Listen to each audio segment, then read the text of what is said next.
an original MCM production.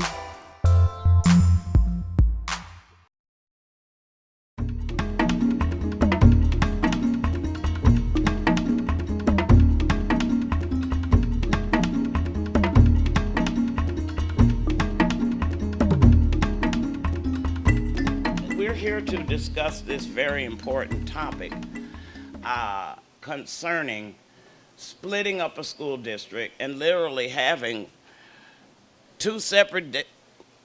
I don't want to end up like New Orleans. Okay, I don't want to end up with all choice and charter schools. I'm sorry. I personally don't even want to end up with any. But so Roderick, where are you?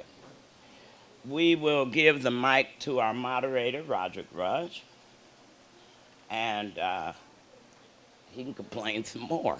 Thank you. Welcome, everyone. Well, we have definitely. There's no doubt about our public education system here in the state of Wisconsin, city of Milwaukee. But I just wanted to highlight a few things before we get started and hear from our panelists. And they're going to give a presentation about the public school system, the education system here in Milwaukee. But first of all, in 2007, the Supreme Court decision, "No Child Left Behind," was used as a desegregation policy. I don't know how good that went over, but that's what happened. The nation's oldest voucher school program is right here in Milwaukee, Wisconsin.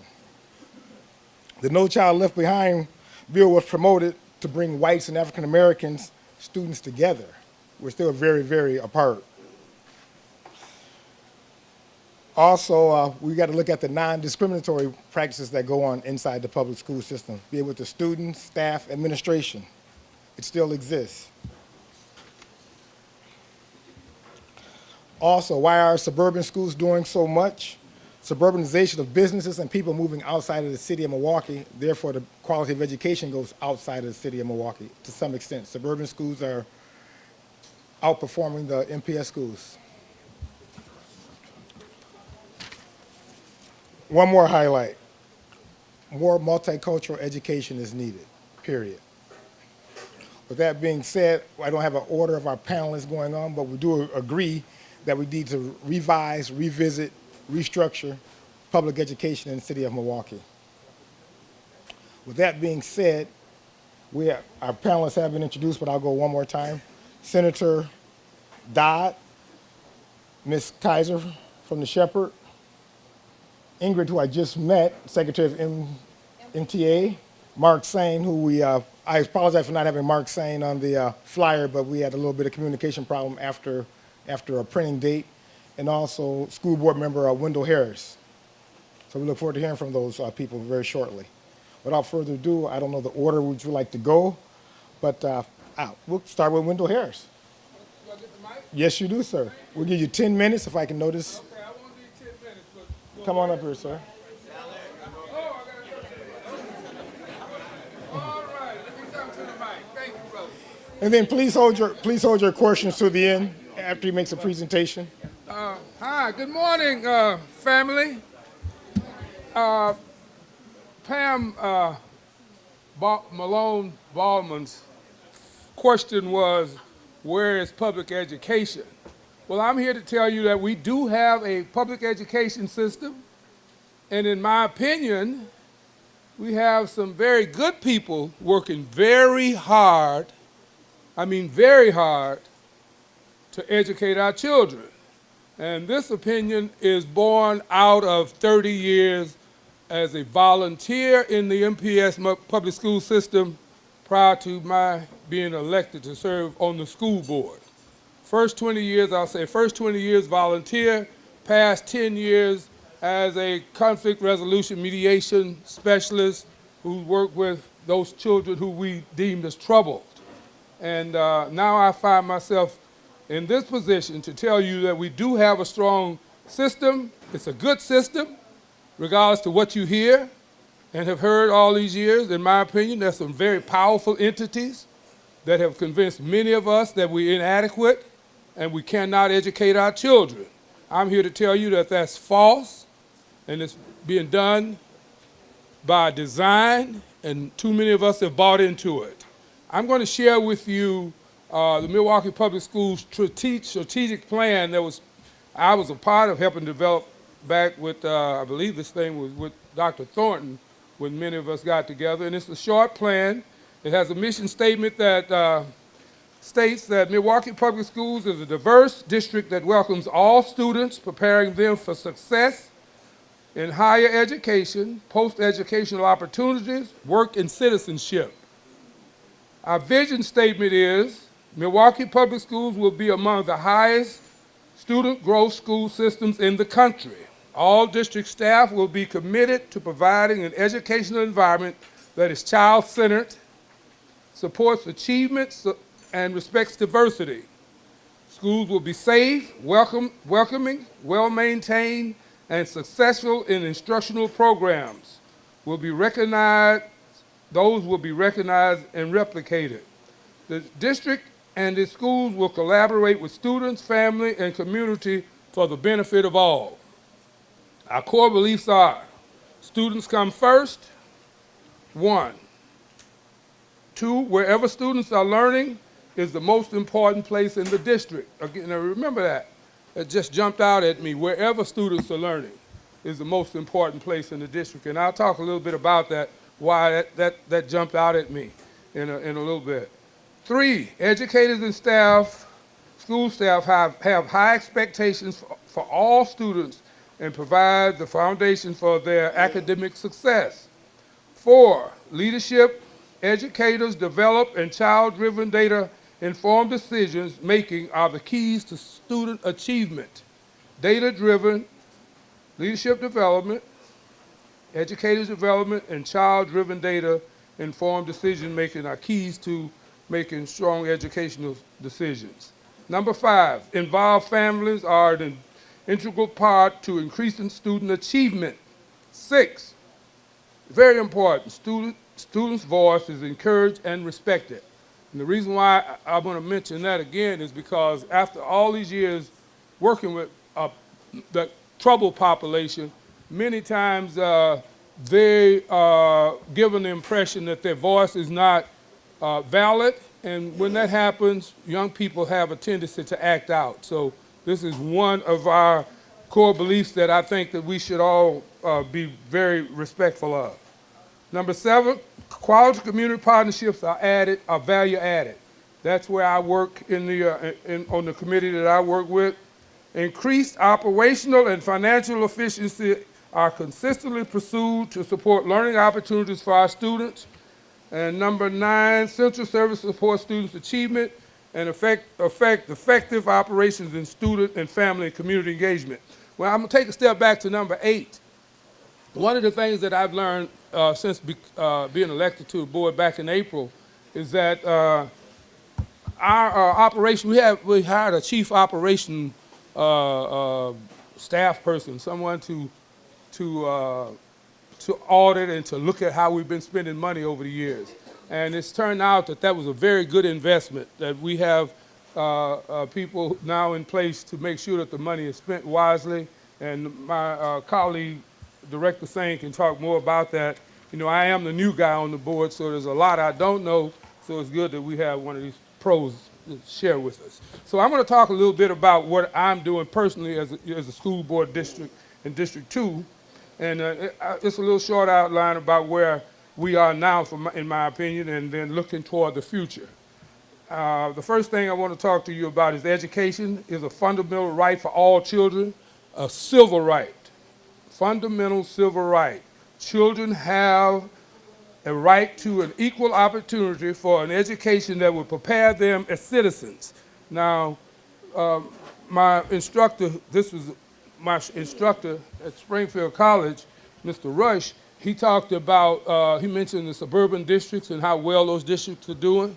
Well, one of the things we know for a fact is that children in our district don't have adequate funding to prepare them for a future, which in my opinion is on the verge of a fundamental civil rights violation because we don't get adequate funding for education. We know that, there's no secret about it, and we have to challenge all that. Number 2, involved families are essential to student achievement. Families should be involved in every step of the educational process. I know everybody in this room agrees with that particular step that I'm looking to take, and I am taking as your new board member. Community partners are integral in stabilizing neighborhoods and increasing student achievement. Partnerships give students access to new opportunities never before available to them. Good example of why that's so important. I mentioned the fact that I was teaching conflict resolution. Well, just Thursday, I was driving down the street and I saw a rally at the people out rallying for that $15 wage at McDonald's. And I stopped, like I always do when I see a rally when folks fighting for a better life. And one of the young people that I started working with in 7th grade at community high school, 8th grade at community high school, was at the rally. And he's 23 years old now. And my question was, what are you doing here? I was so happy to see him. He was, Mr. Harris, I'm here. And I'm going to be speaking, doing an interview on this issue for the television station. Now, you know that just made me so happy. That's that community partner. That was my work as a community partner. So it turns out that this young man has been going around the country speaking on behalf of that $15 raise. It started with a community partner at community high school, myself being that partner, and used to take him out to New York, when I would take him to the UN for all that, and to Washington, D.C., training and trying to groom our activists for the future and our future leaders. So that's why this whole community partnership is so important. That's an example of it. And then when we talk, the next one is transparency is necessary in school governance. Now, I was just informed that, and I won't talk about it this morning, there was something very important took place this past week in our public school system, and that was not as transparent as I would like it to be. A good friend of mine shared that information with me, but we will have a conversation about that a little later. And I am committed to open, transparent governance with a two-way communication with my constituents. That's Wendell Harris speaking to you. If you all heard me ranting and raving during the campaign, I made these promises about how accessible I will be as your school board representative. Well, I am absolutely going to live up to that. There are plans. I'm working on a plan that will make it easy for us because we don't have, from my knowledge, we don't have the electronic system in place that I feel comfortable with. So I'll be rolling out something with your support very soon that will bring us all together so we can all communicate with each other. But I'm not at liberty at this point to talk about that. So let's look toward the future. And I need your attention when I talk. As an ambassador for peace, conflict resolution mediator, the first thing I teach my young people is that we respect each other's voice. So let me hear my voice and no one else's. Thank you while I talk. Beyond the boardroom, that's Judge, that's how I roll.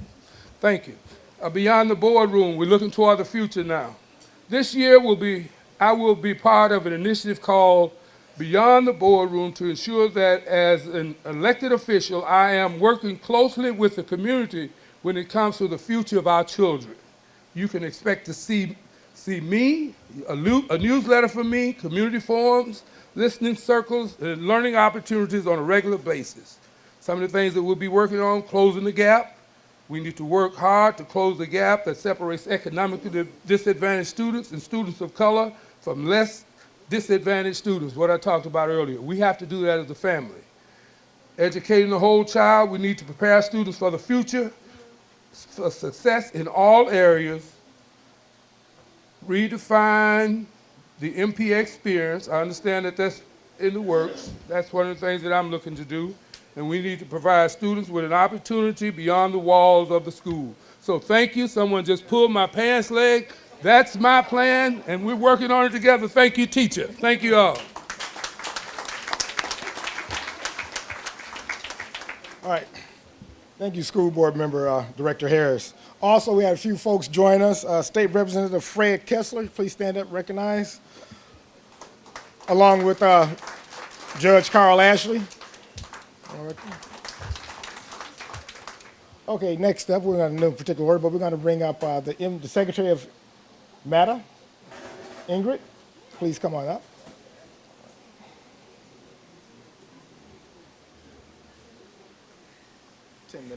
Good morning. Being the teacher that I am, I did provide you with a visual, so if you want to kind of flip through with me, I'm going to try to make it quick. 10 minutes does fly by quickly. My name is Ingrid Walker-Henry. Currently, I serve as the secretary of the Teachers Union in Milwaukee, MTEA. I'm a teacher. I've been in a variety of schools. My last one has been Our Avenue, and I do invite you to check out their Facebook page because they're doing some great things over there. I'm also a parent. I've been through the Milwaukee public school system. My mom is a teacher or was a teacher in MPS, as well as my aunt. And my child and my niece also go to MPS school. So it's something that's near and dear to my heart. One of the questions that was posed today is Milwaukee's public schools, that being said with a question mark. Because there is a plan out there put forth by Senator Darling and Representative Kuyanga. Darling, who represents River Hills, and Kuyanga, who represents Brookfield, has decided to make this plan for Milwaukee an opportunities plan. I love how they always have these really great terms for what they're trying to do to us, but they've given us these opportunities, and these opportunities did not involve any input from our community. What they have written into law, and these are educational laws, a lot of this went into the budget, which has nothing to do with these laws that were put in, but they were slipped on in. It's a takeover plan. So public schools would be turned over to private operators, and all the staff would end up being fired. This plan would bypass the democratically elected Milwaukee School Board. An appointed commissioner would select 1 to 3 schools per year to turn over to privateers. Public buildings and property would be given to private parties. Teachers would not have to have state licenses or degrees to teach. Notice I struck that out on that third one. Because there was so much uproar from the rest of the state, that one got taken out. The money to fund this new district would be taken from students in Milwaukee Public Schools as it currently is with the voucher program, etc. Places that takeovers have occurred. Newark, New Jersey has been under a takeover for 18 years, as one of the students has said in challenge, which is, nothing's changed, nothing is better. New Orleans, that is one of the horror stories, and it's being well publicized. I invite people to look at the last page with the resources, visit nolaedequity.org, and find out how they took their schools, how they went down to 10 public schools. Now I believe it's 1 or less, and there are lawsuits, etc., but I think I'm ahead of myself. Detroit, Michigan, that was one of the reasons the emergency manager took over, is that they're in debt. Well, the debt has gone so high. They estimated it this year to be like $116 million, and it's at $238 million. Someone's making money. It's not going to the kids, though. Memphis, Tennessee, the charter operators, they had a takeover plan. They're actually pulling back because anyone with good sense knows that it's not about the kids, it's not about academic performance. If it was, they would be putting money into programs that actually work. Those charter operators are pulling back because they recognize we can't do anything different in these schools. What happens is with these takeovers, it's a disenfranchisement of black and brown populations. It's that simple. Student success, I kind of started talking about that a little bit, and that's proven with our own voucher program. Very few schools actually outperform the public schools. Not saying that we don't want to see better success or better test scores if you put your stock into that, but they're not doing better. So children are denied services and opportunities because these are not public institutions. So you have your English language learners, you have your special education students. They're not following IEPs, they're not following education plans. And when a parent questions that, because it's not a public institution, as I like to say with my brother, kick rocks. Children are treated to military type discipline and school experience. And we have a lot of people who say, well, these kids need discipline, etc. As an educator, someone who's been trained in that, that's not the way to teach children. It's not to say that you are now suspended because you don't have a belt on. You can't come to school. Or you're not in a straight line. Now you have demerits and you can't attend a field trip that is there to teach you something about the world. So that's the kind of education that gets put down to our children. Children in these schools usually have the most inexperienced teachers. Reason being, number one, they're cheap. Number two, there's a high turnover because the job is not easy. They're not really trained in educational things. So when things don't work out, let's just get rid of everybody. Let's start again. Or they quit because they recognize that maybe this isn't the best for children, or some cases that we've read in our newspapers. I'm not getting paid anymore. Where's the money? Where do your taxes go? I'm not actually going to go through that slide, but it's something to look at and think about, because with public schools, it's an open record. You can request, how is this money being spent? With those schools, it kind of disappears, and then you start hearing stories of embezzlement and schools closing and running away. Community impact. I've talked about it, but parents have no alternative. Neighborhood schools are closed. The schools that end up closing, you're hearing about in Chicago, those are the black and brown neighborhoods. Those get closed first, so now you just have this empty building. School staff are fired. School staff may be rehired with less pay, no benefits, etc., thinking about what that does to the health of our city, because even now we've had cooks, etc., who no longer work in MPS because it was a money-saving move, which I get, but then again, it's not great for the health of the city. High teacher turnover. It takes years to be an experienced teacher. It's not something you come out the gate doing. So if you're constantly getting 1- and 3-year teachers in, we're not doing our kids a service. I always say, ask what they're doing in the suburbs. Those cities that have takeovers, they have experienced economic decline and destabilization, which we've already known with the residency requirement. It's about taking the tax base and decimating your city.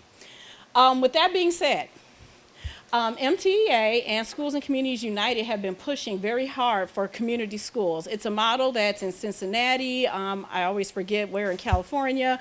New York City has made a commitment to add 100 some over the next few years, but it's actually taking into effect the actual issues of why are these children not learning, or why are they behind, and it's saying let's look at the whole child. So speaking as someone who works at an inner city school, and it's in 53206, and we know what type of crime, et cetera, happens here, our kids are angry, and no one's addressing that.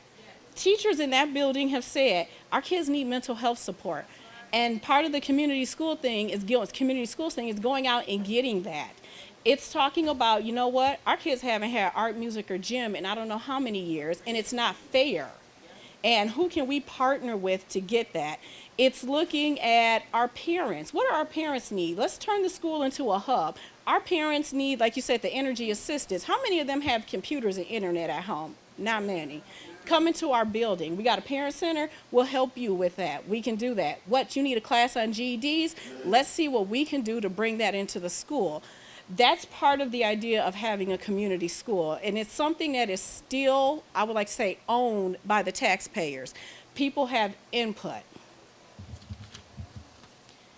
And just to finish up, that last slide has some resources that I would like you to take a look at, but it talks about the Milwaukee Teachers Education Association, what we're doing, what Schools and Communities United is doing, which is a lot of different organizations who are working together to basically, I would say, fight the takeover. There is the Stop the MPS Takeover page. Like I said, I really strongly suggest you go to the NOLA Ed Equity and look at the videos of how they were taken over and the results of that. And the Coalition for Community Schools, if you're interested in learning about community schools, if you're interested in actually volunteering your time, just like the Interfaith Tutor said, our avenue, we love volunteers. They come in and the kids love it. So information about that as well. Thank you.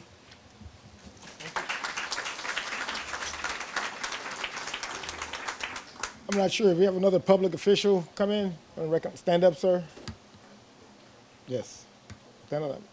Recognize. Okay, we'll give the candidate. Okay. And your name? Good morning, I'm Keith Bailey. Good morning, community brainstorming. Good morning. All right. Okay, next up, we're going to have Mark Sane. All right.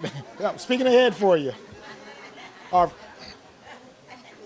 okay, Mark Sane will come up here now, address us about the status of public education and the future of our kids. Good morning, everyone. My name is Mark Sane. I'm a representative of the 1st District, which is bordered by Silver Spring to the south, the county line to the north, the county line to the west, and city limits to the east. Very, very large district. I'm into my second year as my second term as a board director. And as my colleague, Mr. Harris, has said, we've been doing some great things within MPS.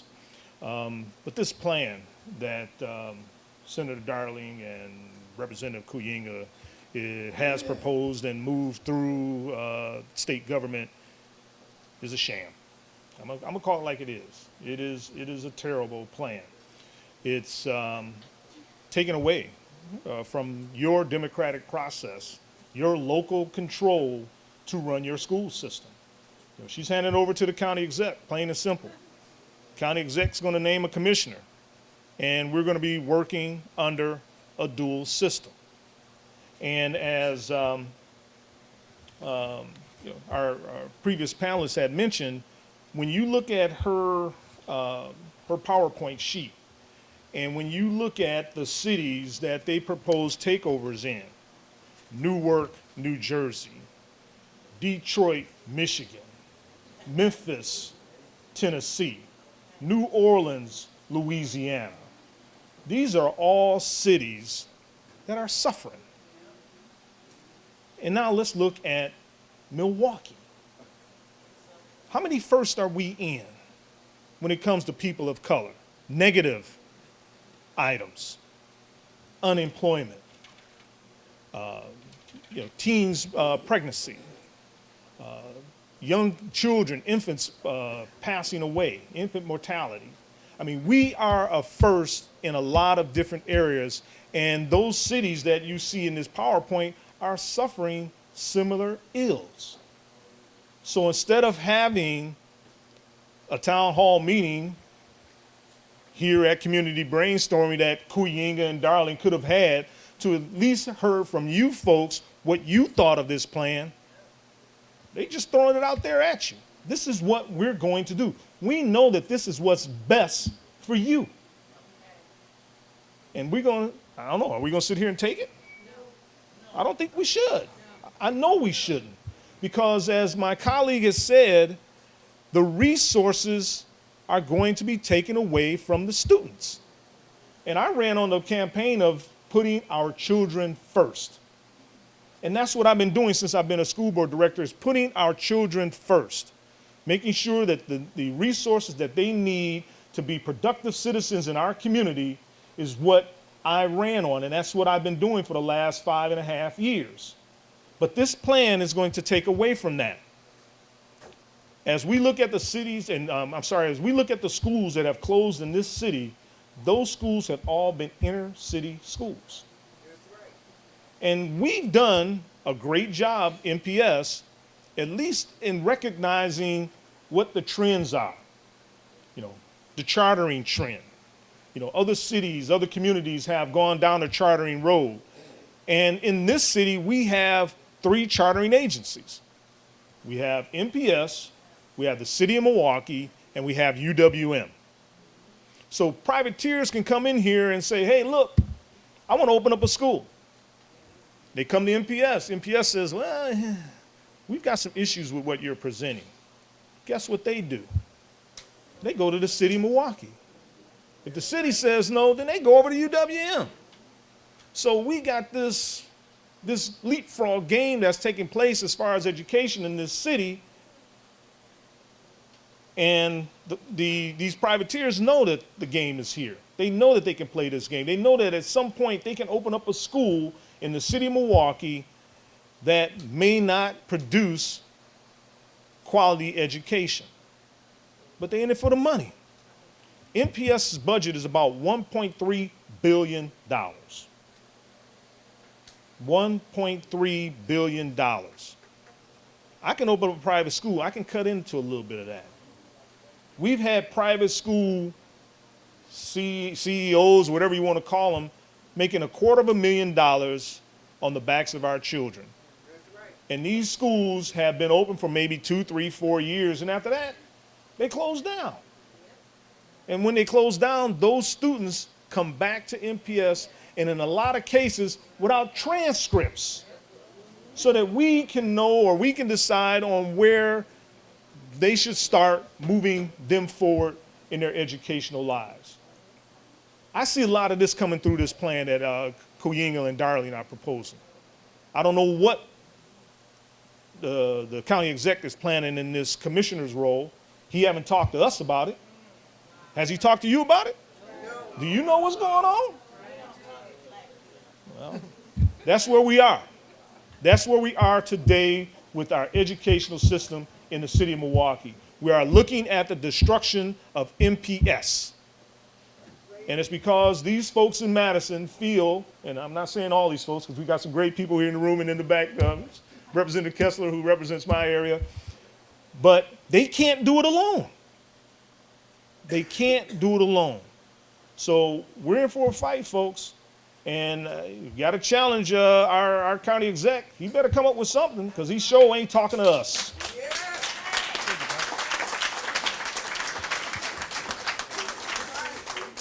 Thank you, Mark. Now we're going to hear from Lisa Kaiser, get a different viewpoint. We've heard from school board members, and we heard from the secretary of from Meta. But now we'll hear from Lisa, who comes from the outside, but definitely has a strong opinion and has very good knowledge of what's happening. No further ado, Ms. Kaiser.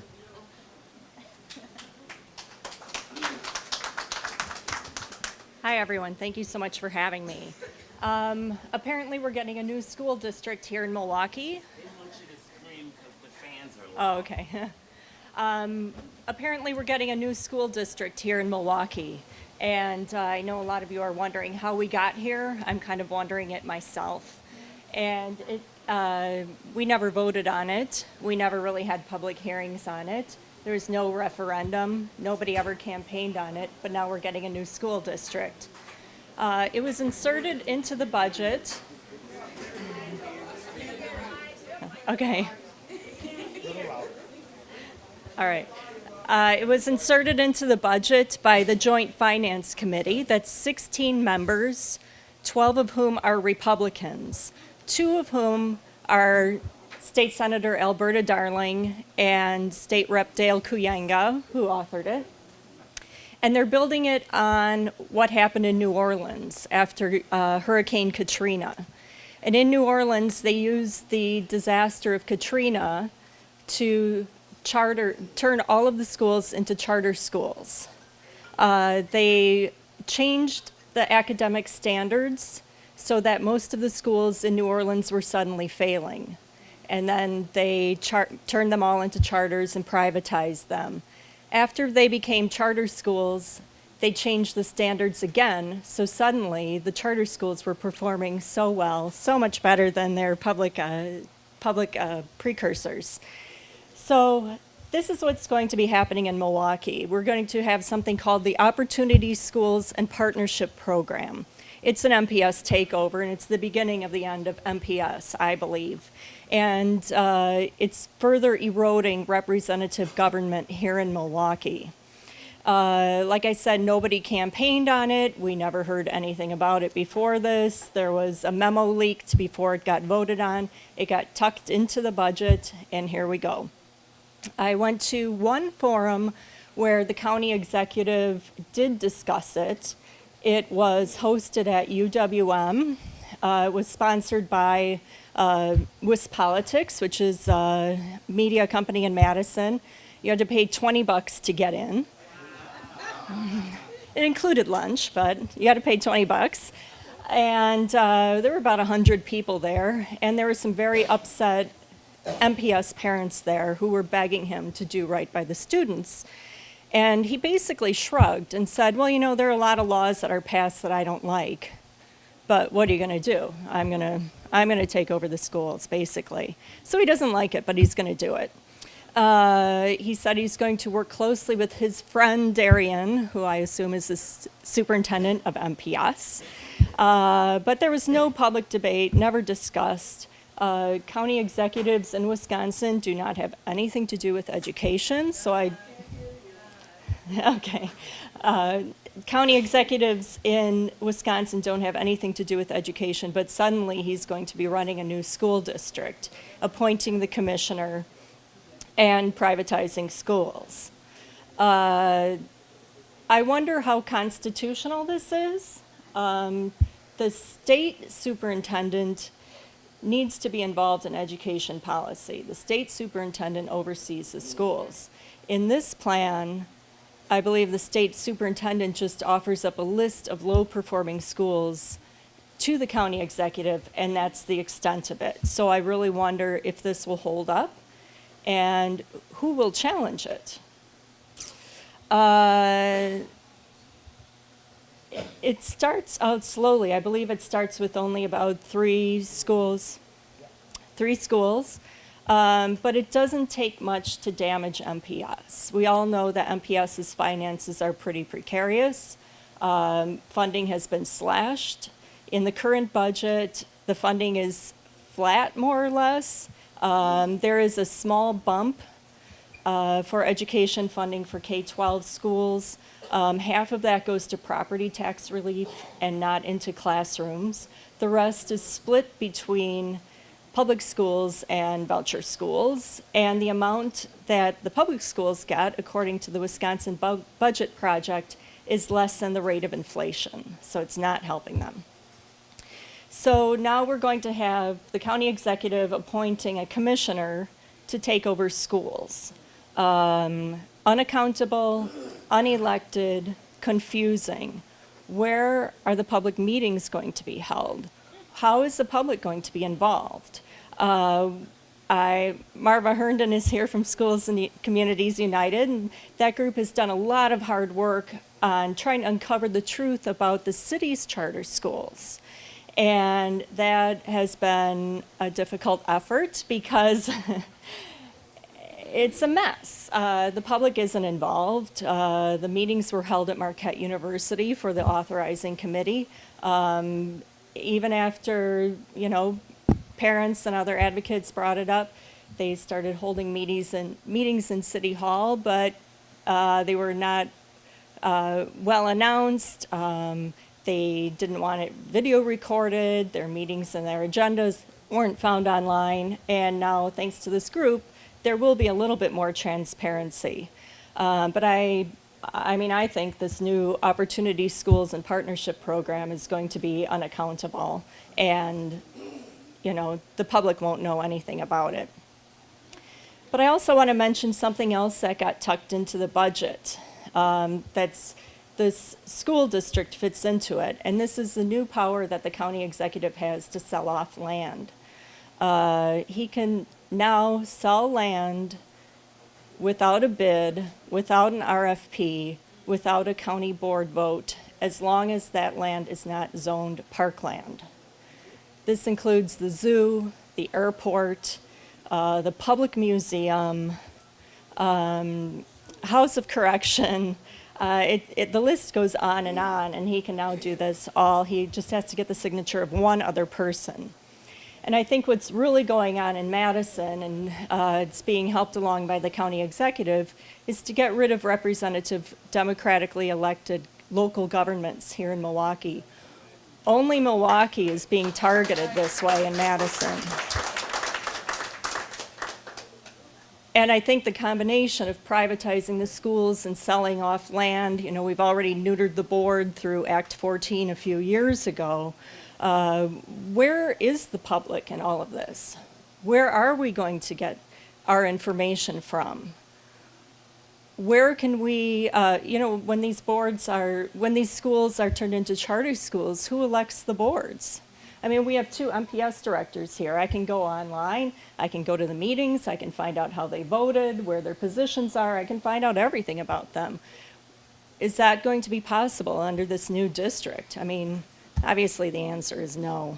And I think this reminds me of something called the shock doctrine that Naomi Klein came up with a couple of years ago, where the powers that be use a crisis or manufacture a crisis to usher in radical reforms.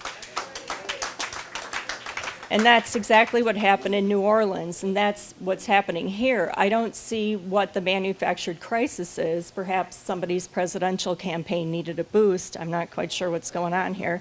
Maybe somebody needed some campaign donations. But that's what's going on. They're slipping things into a budget late at night, before a holiday weekend, and the public doesn't know what's going on.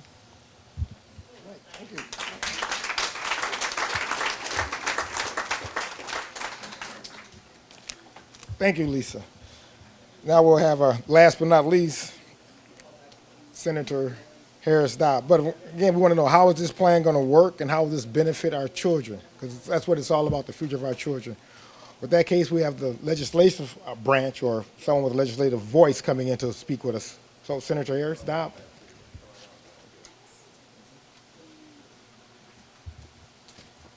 Good morning, everyone. Again, I'm State Senator Nakia Harris Dodd. Can everyone hear me okay? You cannot hear me? Okay, can you hear me now? Yes. All right.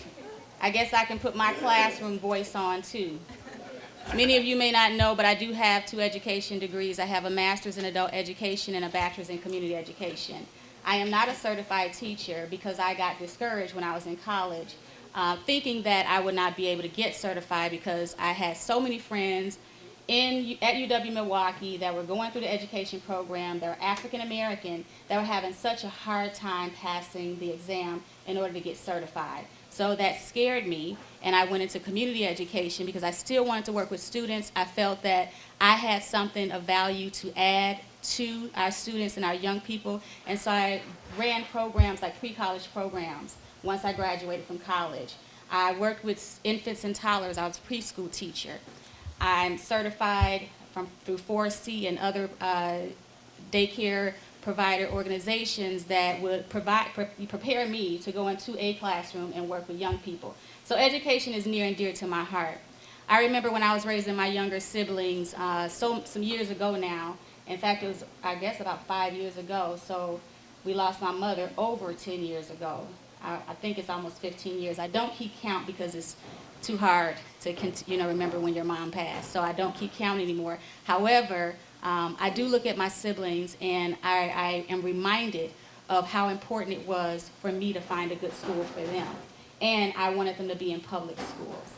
I remember when I was on the search and there were so many options, I would be frustrated that public dollars were going to private institutions, and I couldn't quite understand that. And at the time, I didn't have the information that I have at my fingertips today to really understand what had happened as to why our public dollars were leaving public education. Because I believe that public education is for educating the masses. It is our duty to educate everyone in our society so that everyone has an opportunity to a successful lifestyle. And they get to choose that. But we don't get to make decisions on where that money goes. And it is absolutely insane what has happened in our state budget. I want you to know that I did not vote for the state budget at all because I understood what was in that budget. And this takeover was in that budget. I want to make it very clear that the money that's being taken away from our public school system has been divvied up amongst the charter private school funding. It's divvied up. And that's what our state legislature has done to our schools in Milwaukee. I know it is no surprise to you that there is an effort to dismantle public education in its entirety. This country, and I know we're in church, is going to hell in a handbasket. What we're doing to our kids is absolutely ridiculous. It's criminal. It is very criminal. You know, I appreciate that we have school board members that can keep tabs on what's going on as far as policymakers in our education system, because we understand that we need them in order to make sure that logical, honest, fair decisions are made when it comes to purchasing, textbooks, when it comes to hiring and firing, when it comes to policies that govern how our kids are educated. All that is critical. When I first heard about the Alberta, Darling, and Kuyanga plan, it was shocking. I'm a part of this organization called Nextdoor.com. I don't know how many of you are signed up for Nextdoor.com. Nextdoor.com is a online neighborhood association.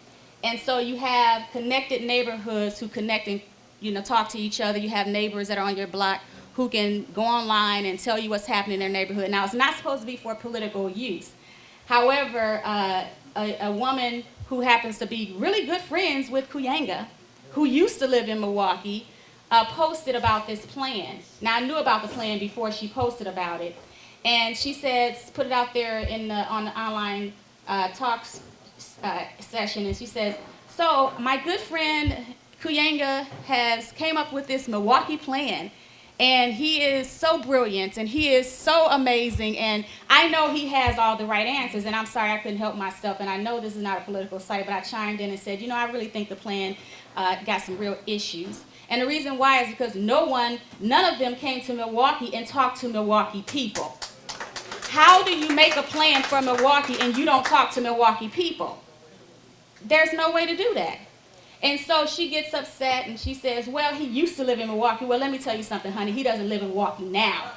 So how is he going to make decisions over Milwaukee? I don't get that. Where you used to live and what you think should happen don't apply anymore.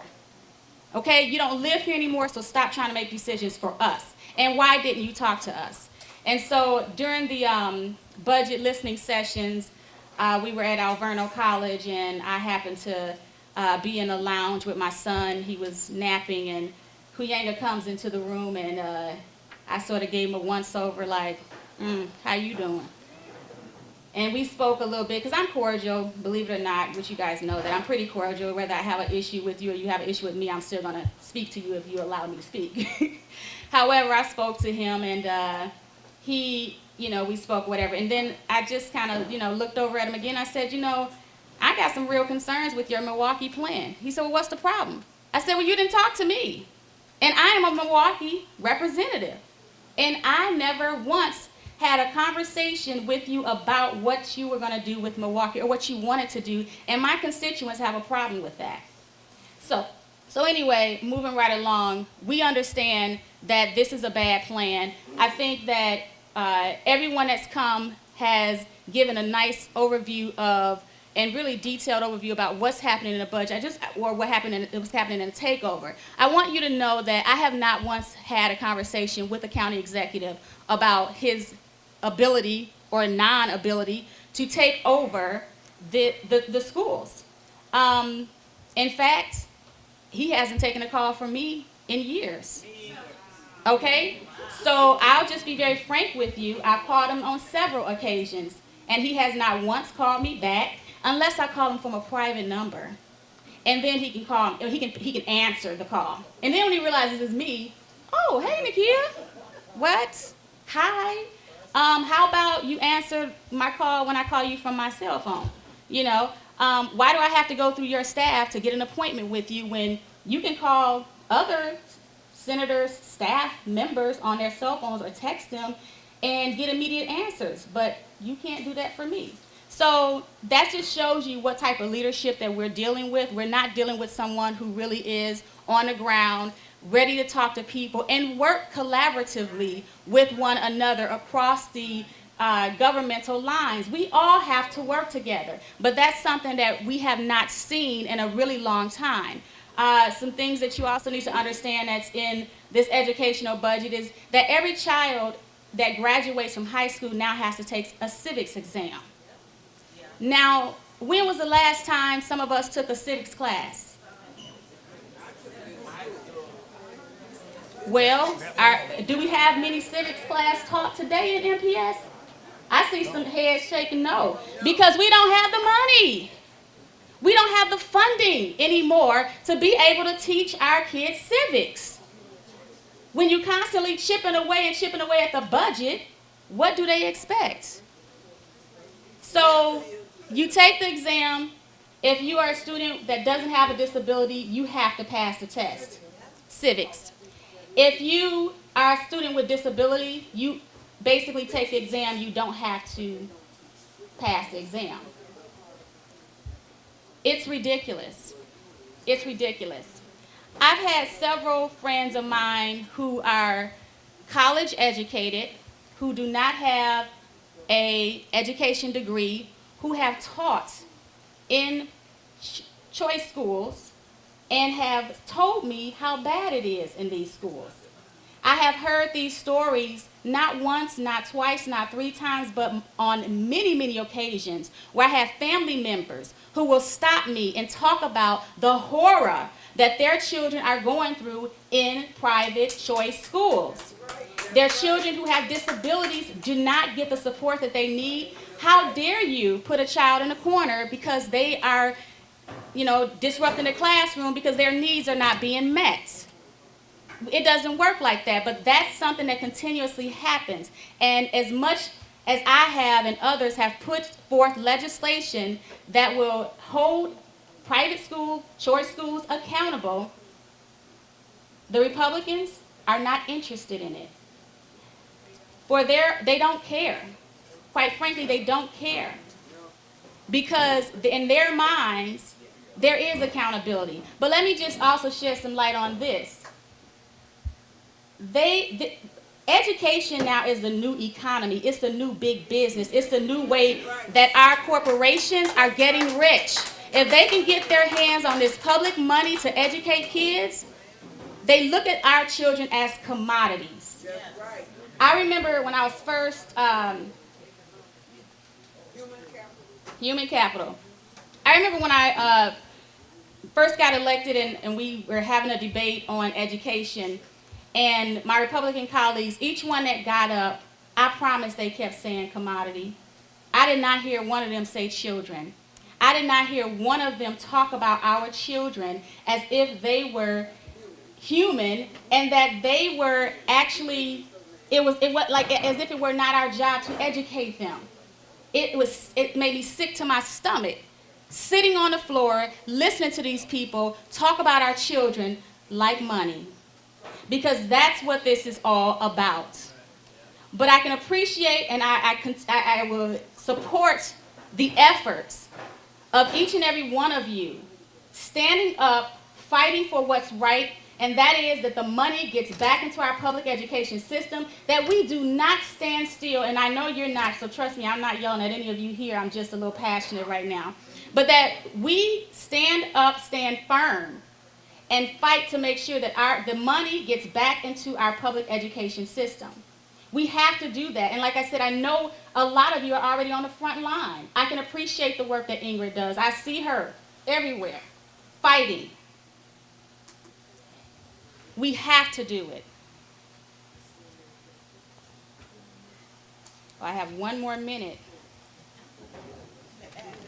But I feel like everything has been said. I know that we are going to have some questions, so I will be prepared for those questions.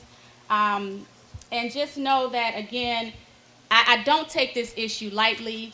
My passion is with educating our young people. I have, as you all know, I have a 9-month-old son who, again, after raising my siblings, understanding how important education was for them, I get it even more now. I understand it even better now. Like the passion is even stronger because now I know that my child has to go through our public education system, and I got to make sure that my colleagues do not dismantle what is important and what is owed and what is due to the people in this community, and that is every one of us should have access to a quality public education. Thank you.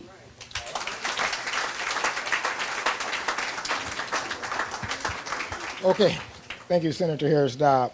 Also, at this point, I want to recognize our past president of NAACP, Mr. James Hall. He's signed up for recognized back there. And a moment for one of our community brainstorm members, Wallace White, a comment or two. Then we'll take questions shortly.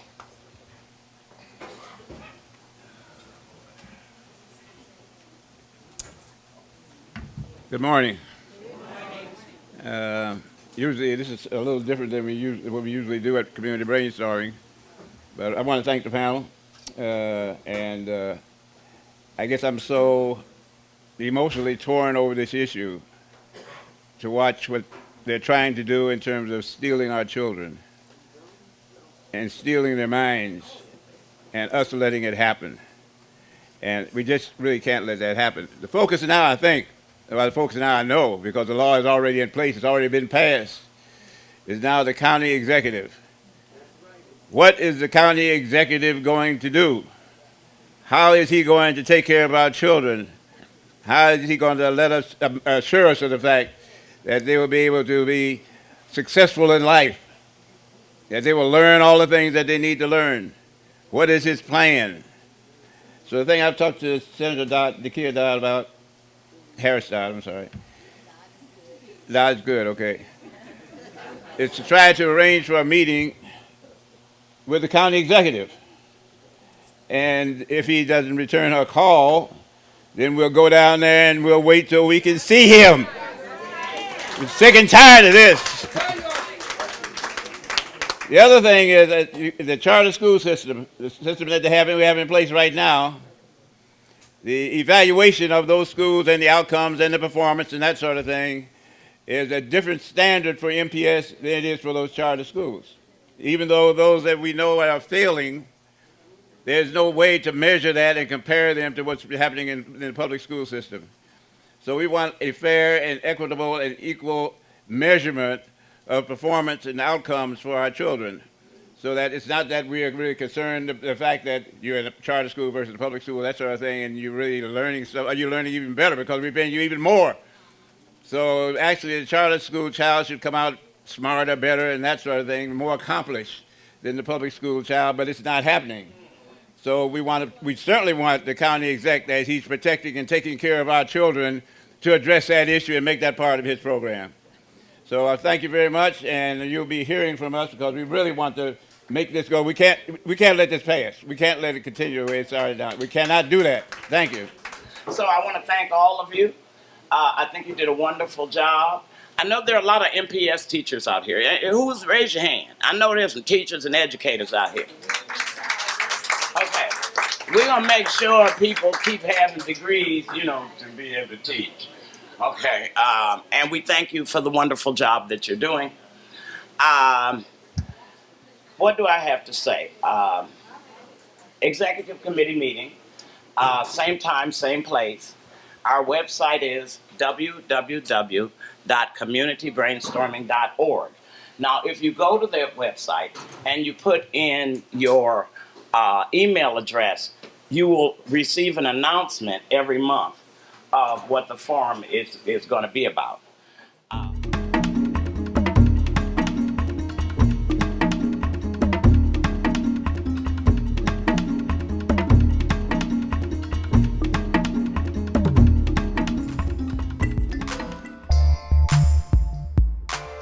An MCM production.